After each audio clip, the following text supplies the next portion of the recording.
এক মেয়ে লটারিতে 5 কোটি টাকা পেয়েছে। কোম্পানি চিন্তা করলো হঠাৎ এই সংবাদ মেয়েকে জানালে মেয়ে খুশিতে মরে যেতে পারে। তাই বল্টুকে পাঠানো হলো এমন ভাবে বলার জন্য যাতে মেয়ে খুশিতে না মরে।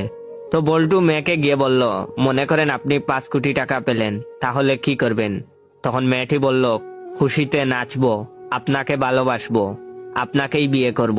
শুধু এটাই না, অর্ধেক টাকা আপনাকেও দিয়ে দেব। এটা শোনার পর শালা বল্টু নিজেই খুশিতে মইরা গেল। বল্টু, পল্টু, আবুল, মফিজ 4 বন্ধু 5 স্টার হোটেলে ডিনার করেছে। ডিনার শেষে 4 জন বিল দেওয়া নিয়ে তর্ক করছে। এ বলে আমি বিল দেব, ও বলে আমি বিল দেব। হোটেলের ম্যানেজার এই কাণ্ড দেখে মনে মনে হাসছে আর বলছে, পৃথিবীতে এখনো এরকম বন্ধুত্ব দেখা যায়, বিশ্বাস হয় না। আমারও যদি এরকম বন্ধু থাকতো। এক পর্যায়ে 4 জন মিলে সিদ্ধান্ত নিল যে একটি দৌড় প্রতিযোগিতা হবে।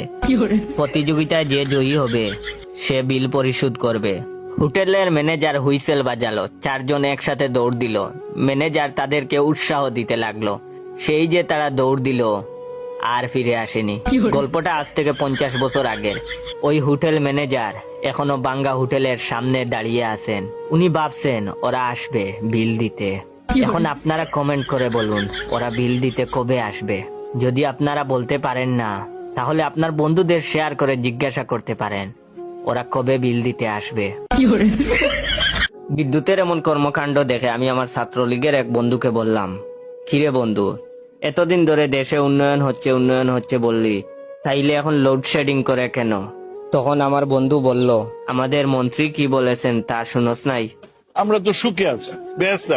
এখন তুই বল, বেহেস্তে কি কারেন্ট লাগে?